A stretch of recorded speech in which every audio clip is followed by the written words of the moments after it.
जम्मू कश्मीर के किश्तवाड़ में मचैल माता मंदिर के यात्रा मार्ग पर बादल फटने से भारी तबाही हुई है।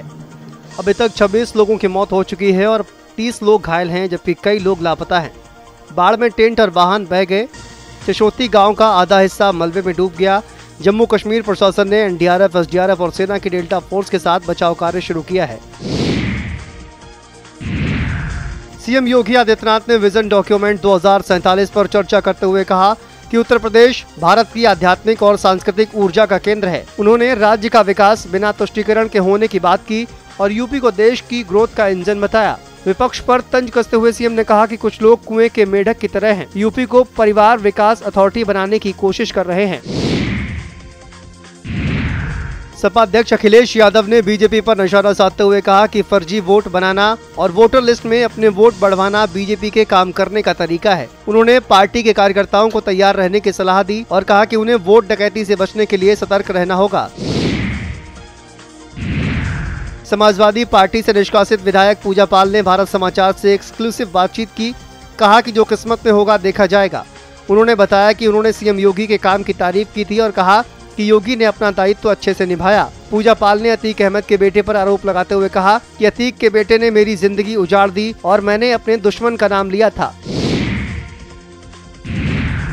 अखिलेश यादव ने केशव प्रसाद मौर्य पर निशाना साधते हुए कहा कि उनका पुराना कारोबार कौशाम्बी में था और बीएचपी के नेताओं की सेवा से फायदा मिला। उन्होंने आरोप लगाया कि मौर्य प्रयागराज और आसपास की जमीनों का कारोबार करते हैं, जिसमें कई लोगों की जान भी गई। उन्होंने निष्पक्ष जांच की मांग की। नेता प्रतिपक्ष माता प्रसाद पांडे ने विधानसभा में सरकार पर निशाना साधते हुए कहा कि तमाम कृषि और शिक्षा योजनाएं चल रही हैं, लेकिन क्या लोगों को उनका लाभ मिला। उन्होंने बाढ़ के लिए बनी योजनाओं की आलोचना करते हुए कहा कि ठीक से काम नहीं हुआ और बाढ़ से मुक्ति के लिए विजन डॉक्यूमेंट की जरूरत थी। साथ ही किसानों और बिजली व्यवस्था पर भी सवाल उठाए।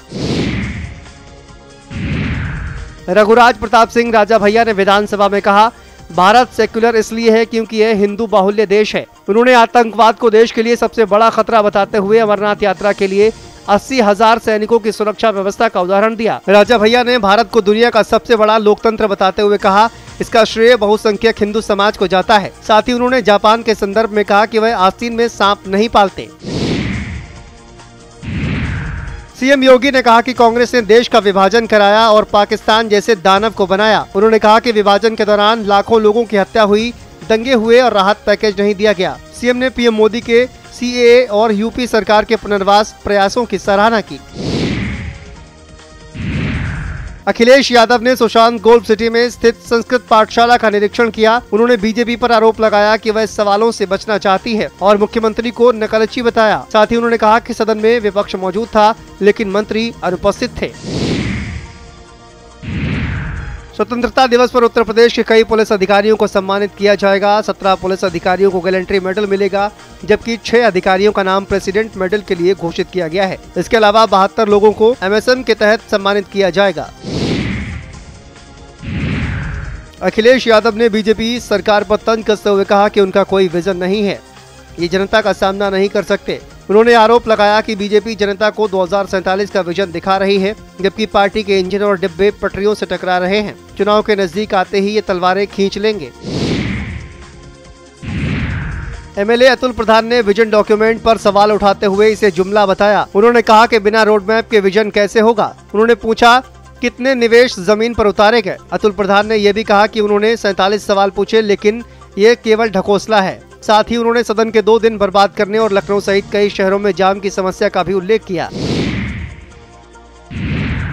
सपा विधायक संग्राम यादव ने कहा कि सत्र की अवधि ज्यादा रखनी चाहिए थी, लेकिन सरकार चर्चा से भाग रही है। उन्होंने कहा कि कल का विजन डॉक्यूमेंट निरर्थक था और न तो किसान के मुद्दे पर बात करना चाहते हैं, न ही प्राथमिक विद्यालयों पर चर्चा। संग्राम ने सीतापुर में बीजेपी की हार का हवाला देते हुए कहा कि इस बार पीडीए इन्हें हराएगा। अखिलेश यादव ने संजय निषाद के फूलन देवी पर दिए गए बयान पर पलटवार करते हुए कहा, यह पैसे से बिके हुए लोग बकवास कर रहे हैं। उन्होंने यह भी कहा कि नेताजी ने उन्हें छुड़वाया और सांसद बनाया, जबकि लोकसभा में फूलन देवी ने महिलाओं की आवाज उठाई और बेटियों के साथ हो रहे अन्याय की दास्तान सुनाई। नेता विपक्ष माता प्रसाद पांडे ने बांके बिहारी मंदिर अध्यादेश पर सरकार पर निशाना साधते हुए कहा कि सरकार मंदिरों के दान और चढ़ावे पर नजर जमाए हुए है, मंदिरों का सरकारीकरण करना चाहती है, जो गलत है। उन्होंने विजन डॉक्यूमेंट को कोरा डॉक्यूमेंट बताया और कहा कि सरकार ने सदन में सवालों का जवाब नहीं दिया। राहुल गांधी ने एक्स पर पोस्ट करते हुए कहा कि 17 अगस्त से बिहार में वोट चोरी के खिलाफ लड़ाई शुरू हो चुकी है। उन्होंने बताया कि वोटर अधिकार यात्रा के माध्यम से यह केवल एक चुनावी मुद्दा नहीं बल्कि वन मैन वन वोट के सिद्धांत की रक्षा का संग्राम है। राहुल ने कहा कि हम पूरे देश में स्वच्छ मतदाता सूची बनवा कर ही रहेंगे। बीजेपी विधायक राजेश चौधरी और सौरभ श्रीवास्तव के बीच सपा विधायक अताउर रहमान के बोलते वक्त तकरार हुई। अताउर रहमान ने अध्यक्ष से कहा, इन दोनों की लड़ाई बंद करा दो, जिसके बाद पंकज सिंह और अन्य विधायकों ने मामला शांत कराया। दोनों के बीच ये तकरार सदन में बोलने का समय दिलाने को लेकर थी। सीएम योगी आदित्यनाथ ने विभाजन विभीषिका स्मृति दिवस पर पोस्ट में कहा कि 14 अगस्त केवल एक तारीख नहीं है बल्कि एक त्रासदी है। उन्होंने बताया कि इस दिन भारत माता को बांटने का षड्यंत्र रचा गया, जिसका परिणाम दंगों और निर्दोषों की हत्या के रूप में सामने आया। सीएम ने विस्थापितों और बलिदानियों को श्रद्धांजलि अर्पित की और संकल्प लिया कि भविष्य में ऐसी पीड़ा किसी पीढ़ी को नहीं झेलनी पड़े। विधायक पल्लवी पटेल ने कहा कि हमने कई मुद्दों पर सरकार से सवाल किए लेकिन कोई जवाब नहीं मिला। उन्होंने यह भी कहा कि बीजेपी वोट चोरी करती है जबकि सपा संघर्ष करती है।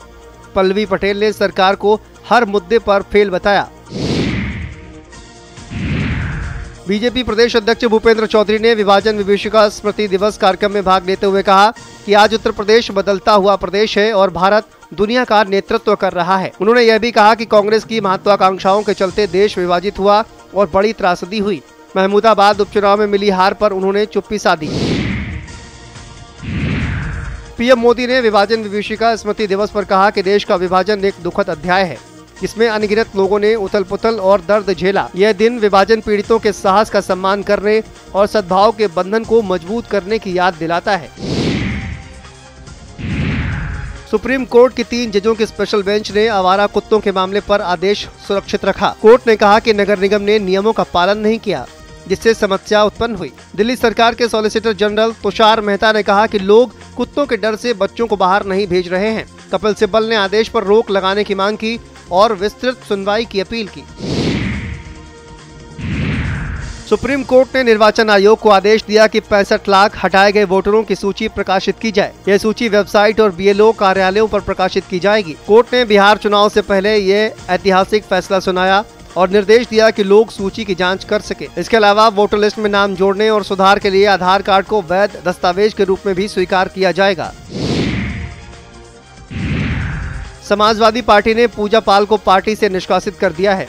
पूजा पाल ने हाल ही में सदन में सीएम योगी आदित्यनाथ की कानून व्यवस्था और अतीक अहमद पर कार्रवाई की तारीफ की थी। इसके अलावा उन्होंने राज्यसभा में क्रॉस वोटिंग भी की थी, जिसके बाद समाजवादी पार्टी ने उन्हें बाहर कर दिया।